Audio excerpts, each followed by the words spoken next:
plastic pipe to copper pipe. Never the twain shall meet. That's probably what you've heard. Of course, that's a lie. Because today, I'm going to show you the 3 ways that you could join plastic to copper pipe. Hell yeah, baby. There's a few mistakes that people make along the way as well. So hopefully by watching this video, you won't make those mistakes yourself. Let's get on with it. Hold tight. Right, so the first thing you need to do before you even think about how to join plastic pipe to copper pipe is to put an insert in the plastic pipe end. The reason we put this in there is to stop the pipe from crushing from any of the pressures that we might put the pipe under when we're doing it up or putting a fitting around it.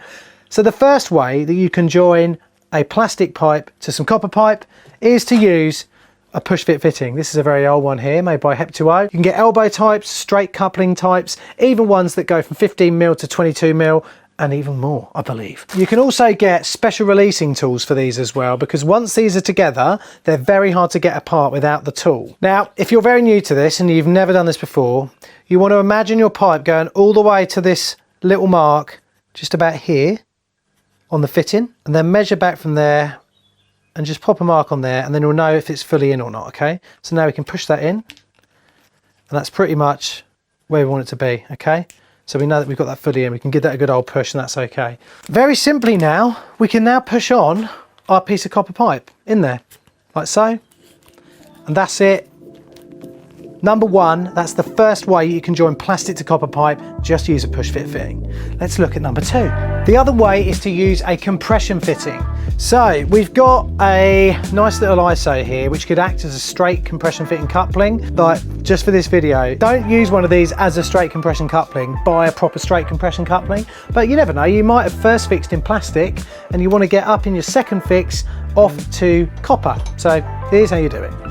The first thing I would do is actually strip the fitting down and then pop your nut over the top like so, then the olive. And also, as you can see, we've still got our little metal insert in here to stop this from collapsing under the pressure of our olive when we tighten up the compression fitting. If you want to, you can pop a little bit of jet lube on there, okay? It's optional. So let's pop a little bit on that as well. If you want to make sure, if you don't have any jet lube, you can use some PTFE tape, which Max says, our cameraman, he says that's, what do you call it? Plumber's tape for everything. Plumber's tape for everything. It actually means polytetrafluoroethylene tape. It does actually have a meaning. For some reason it's escaping me, but there we go. You can push that into here like so, all the way in like that. Then you can push that up like so, and then do this up as you wouldst a normal compression fitting, all right? You just nip that up like that. Nice little bit of lubricant from our jointing compound allows us to get a nicely tightened up joint. And it's exactly the same method going over to copper, apart from this time you can pop that in there if you like. Now sometimes what I do with the fitting like this is I'd actually give it a quick nip first before I put any of my jointing compound on there. So you just nip that like that, and that just nips the olive so it doesn't keep moving and we know it's in the right position. Then we can pop this out, bit of jointing compound on there, pop that in here. Mike Tyson. I bit a van the ear off because he didn't put an insert in his copper pipe, or in his plastic pipe. That is, I can't do Mike Tyson. Actually, he talked a bit about that, didn't he? You got time to stuff, get the goddamn good time, dude. You nip that up like that. Look at that. There you go. Another one in there. Right, one last way. Let me show you now. This is a very quick video. I just want you guys to know how to do this. If you're scanning around on YouTube and you want to find out how to do this particular job, I just want to show you how to do it. It's important that you know. We've already tightened up this olive on here, and this is going to be a nice way for you to realise, look, that olive now is properly bitten on there. It's got a lovely watertight seal there on our jointing compound. The last type, a little bit niche, you might need some knowledge on how to do this. Firstly, you get your copper pipe. You do a standard soldered joint, okay? This is niche, guys. Most of you aren't going to be doing this sort of thing, but it's nice for you to know that it's possible. And you're going to solder it onto a certain type of solder fitting, which is 15mm female on here, over to 1/2 inch male, okay? It's called female and male for obvious reasons, okay? Now you can use PTFE or you can use Loctite. I always prefer to use Loctite on these fittings.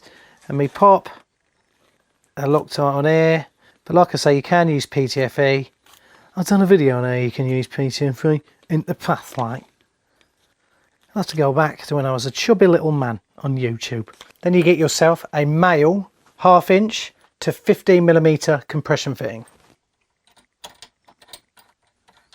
You get the idea, I think you know what I'm going to do here.